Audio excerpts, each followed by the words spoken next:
लोगों को मारना शुरू किया जो लोग वेद शास्त्र और पुराणों को ना मानते थे। सबसे पहले पूतना, फिर शकडासुर, फिर तृणावर्त, फिर अगासुर, धेनुकासुर, पृष्ठासुर, व्योमासुर, बाणासुर, बकासुर, वत्सासुर, शंखचूड़, सुदर्शन, केसी, ऐसे कंस जैसे मुष्टिक, शल्य तो शल्य जैसे असुरों का भगवान श्री कृष्ण जी ने संहार किया।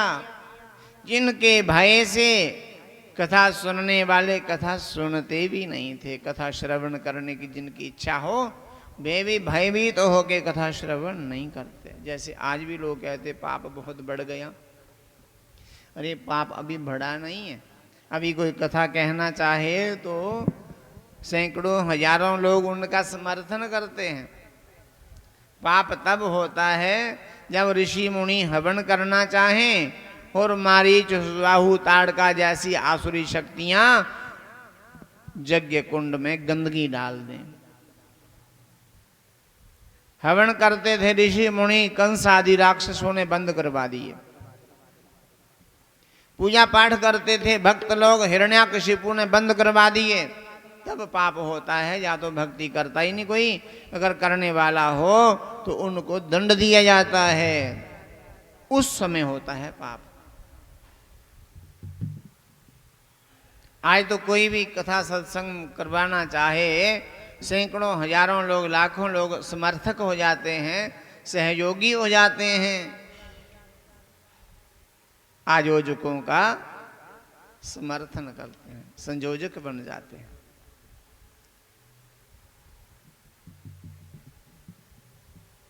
भगवान श्री कृष्ण जी ने 17 बार जरासंध की 23 अक्षौहिणी सेना का संहार किया।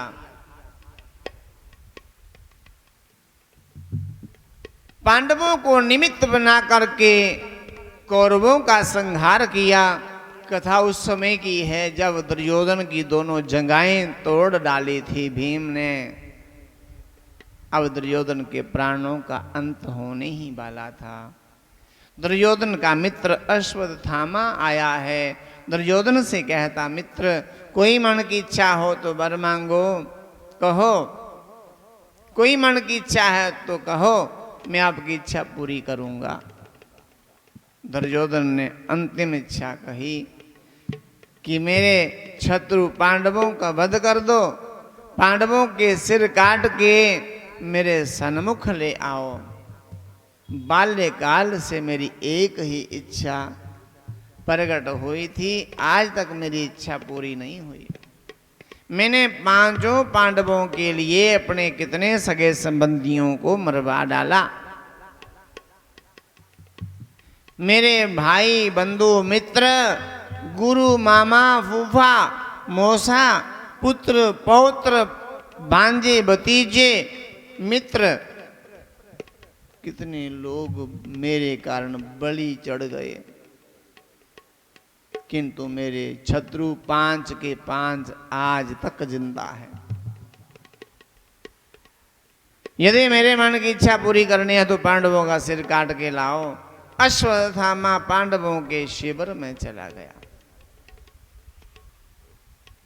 पांडवों के शिविर में भगवान श्री कृष्ण जी विद्यमान हैं। भगवान श्री कृष्ण जी ने पांडवों से कहा, पांडवों आज आप महाभारत का युद्ध जीत चुके हो, किंतु आज हर्ष का दिन नहीं है, आज खुशियां मनाने का दिन नहीं है। चलिए गंगा जी में स्नान करते हैं। अपने सगे संबंधियों को, जो आपके सगे संबंधी थे युद्ध में मारे गए, उनको तिलांजलि और जलांजलि दे करके आते हैं। पांडव मान गए और भगवान की आज्ञा से गंगा स्नान को चले गए। द्रौपदी के भी 5 पुत्र थे। भगवान श्री कृष्ण जी ने कहा, द्रौपदी पुत्रो चलो गंगा स्नान करते हैं।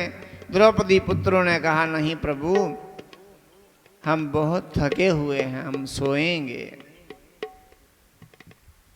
जो जागत है सो पावत है, जो सोवत है सो खोवत है। उठ रैन मुसाफिर,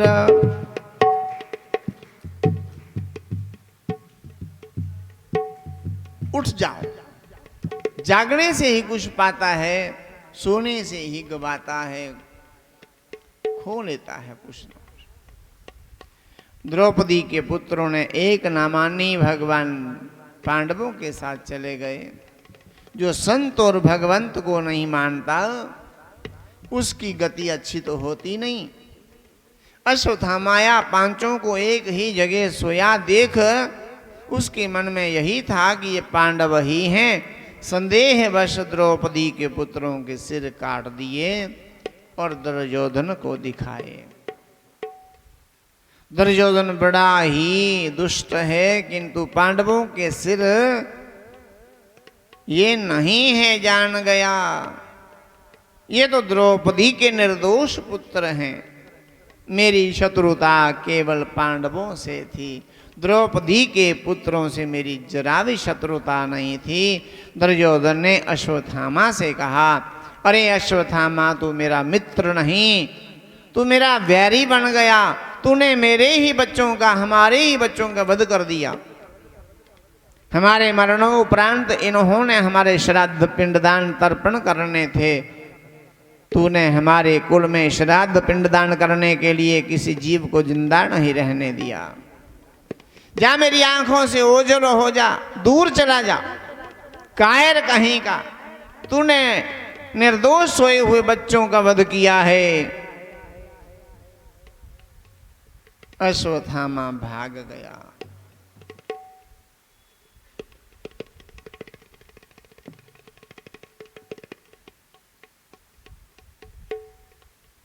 पांडवों ने गंगा जी में स्नान किया, तिलांजलि जलांजलि देकर वापिस आने लगे तो रोने की आवाज, जोर जोर से रोने की आवाज आने लगी शिविरों से। अर्जुन दौड़ के आते हैं, देखते हैं द्रौपदी विलाप कर रही हैं, पुत्र मारे चुके हैं, पुत्र मारे जा चुके हैं। अर्जुन ने कहा, द्रौपदी ऐसा कर्म अश्वत्थामा का है। कौरवों के पक्ष में 3 ही महारथी बचे हैं, अश्वत्थामा, गुरु कृपाचार्य और कृतवर्मा जी। कृतवर्मा और गुरु कृपाचार्य जी ऐसा कर्म नहीं कर सकते कि सोए हुए को मार देंगे। हाँ, अश्वत्थामा का कोई भरोसा नहीं। ये अश्वत्थामा ने इतना कुकर्म किया है। देवी पांचाली, देवी द्रौपदी, मैं प्रतिज्ञा लेता हूं, कल का सूर्य बाद में उदय होगा, पहले मैं अश्वत्थामा को मृत्यु दंड दूंगा। नहीं ऐसा काम कर सका तो मैं अग्नि में जिंदा जलकर भस्म हो जाऊंगा। ऐसी प्रतिज्ञा करके अश्वत्थामा के पीछे भागे हैं अर्जुन। और अश्वत्थामा से द्वंद्व युद्ध हुआ है, मल्ल युद्ध हुआ है। और उठा करके अश्वत्थामा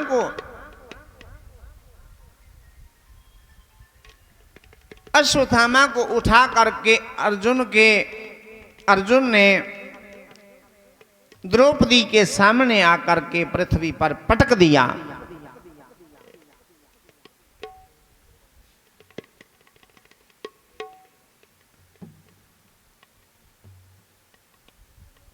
मयान से तलवार निकाली, खड्ग से सिर काटना चाहते हैं अर्जुन।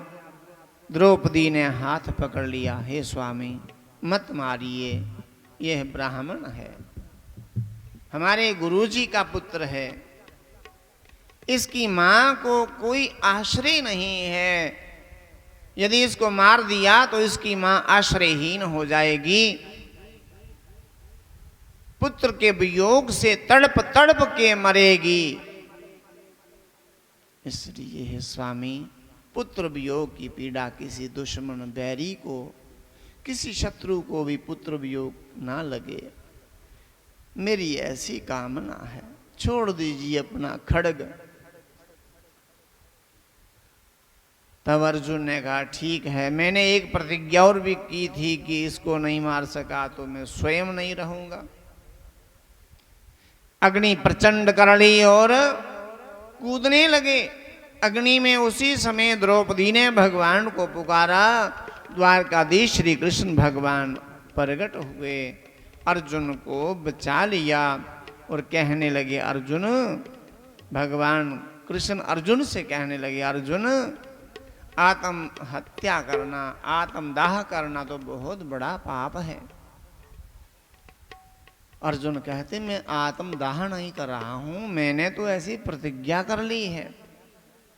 भगवान कहते, क्या प्रतिज्ञा की थी कि इसको मार नहीं सका तो स्वयं मर जाऊंगा। अरे एक बार नहीं, मैं तो चाहता हूं इसको 1000 बार, लाख बार मारो। अर्जुन कहते, ऐसा भी होता है क्या कभी? हाँ, ऐसा होता है। मृत्यु से बड़ा है अपमान। इसका अपमान करो, इसके सिर के बाल, सिर के सारे केश काट लो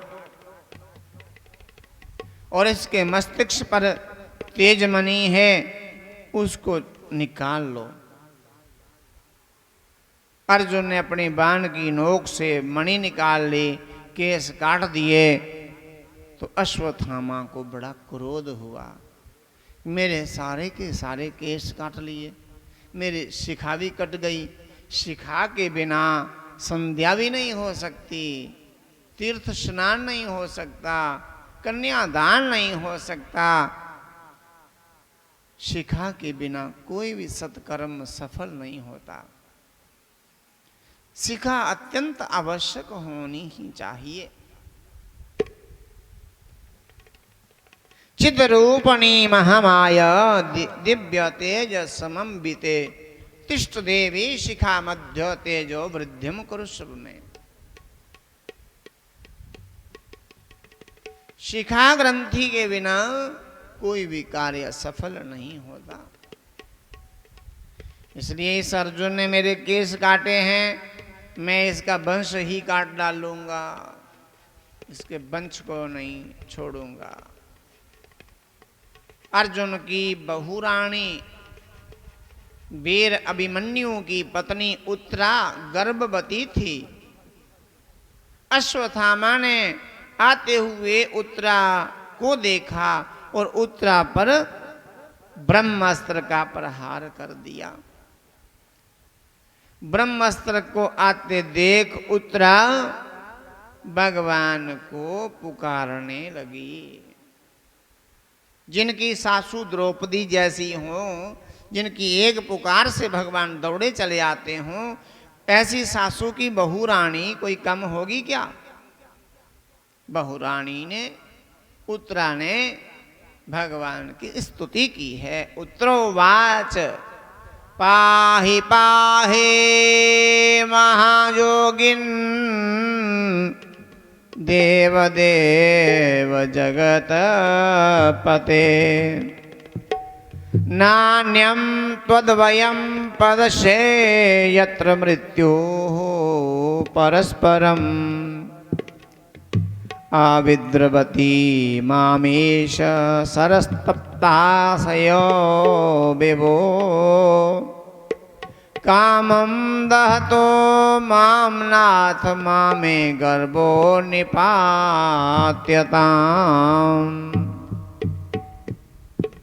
पाहि पाहि महायोगिन देव देव जगतपते नान्यम त्वद्वयम पश्य यत्र मृत्युः परस्परम। यहाँ इस लोक में लोग ही एक दूसरे के काल बने बैठे हैं। काल से भी पहले ये धरती पे काल ही घूम रहे हैं, एक दूसरे के मृत्यु पर तुले हुए हैं।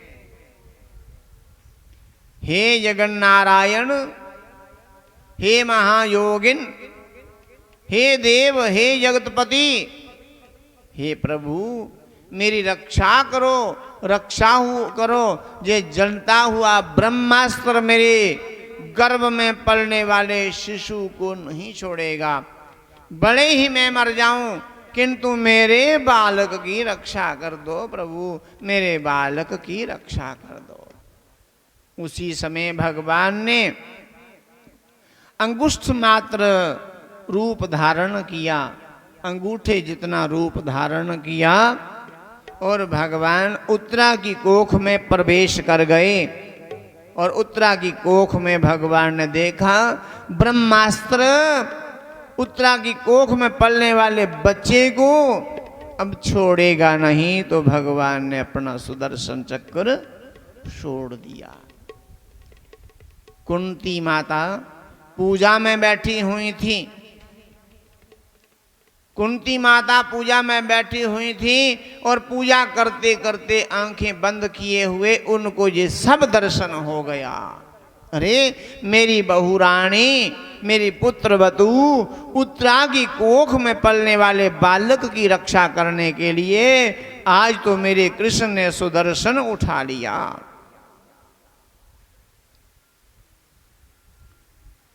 मां कुंती भी भगवान की स्तुति करने लगी। कुंत्योवाच नमस्ये पुरुषं त्वाद्वमीश्वरं प्रकृते परम् अलक्षयं सर्वभूतानामन्तर्बहिरवस्थितम् कृष्णाय वासुदेवाय देवकी नंदनाय च नंदगोपकुमाराय गोविंदाय नमो नमः। नमः पंकजनाभाय नमः पंकजमालिने नमः पंकजनेत्राय नमस्ते पंकजांग्रये। भगवान श्री कृष्ण जी की स्तुति हुई है। भगवान मां कुंती के सन्मुख प्रकट हो गए। मां कुंती ने कहा, हे द्वारकाधीश, हे श्री कृष्ण, हे आनंद कंद, हे मधुसूदन, हे देवकी नंदन, हे गायों के रक्षक, हे वसुदेव नंदन, आपने मेरे कुल को बचा लिया, मेरे कुल को बसा दिया। भगवान कृष्ण ने कहा, मैंने नहीं बसाया, आपने अपने कुल को बसाया। जो लोग हरि भजन हरि कीर्तन करते हैं, भगवान का वंदन करते हैं, भगवान उनको बसाते हैं, उनका उज्जवल भविष्य बनता है। चाहे कोई संत महापुरुष हो, चाहे कोई गृहस्थ हो, चाहे कोई त्यागी हो, उनको ही इस धराधाम पर अजर अमर माना गया है। आज बुआ कुंती से कहा भगवान श्री कृष्ण जी ने, बुआ मैं बड़ा प्रसन्न हूं, जो मन की इच्छा हो वर मांगो। अरे हमारे पूर्वज, हमारे बड़े बूढ़े, हमारे माता पिता, हमारे दादा दादी क्यों तीर्थाटन करते थे, क्यों दान दक्षिणा दिया करते थे, क्यों संत सेवा गौ सेवा में रत रहते थे? क्योंकि हमारे वंश में कोई संकट न आए, हमारे घर में कोई संकट ना आए।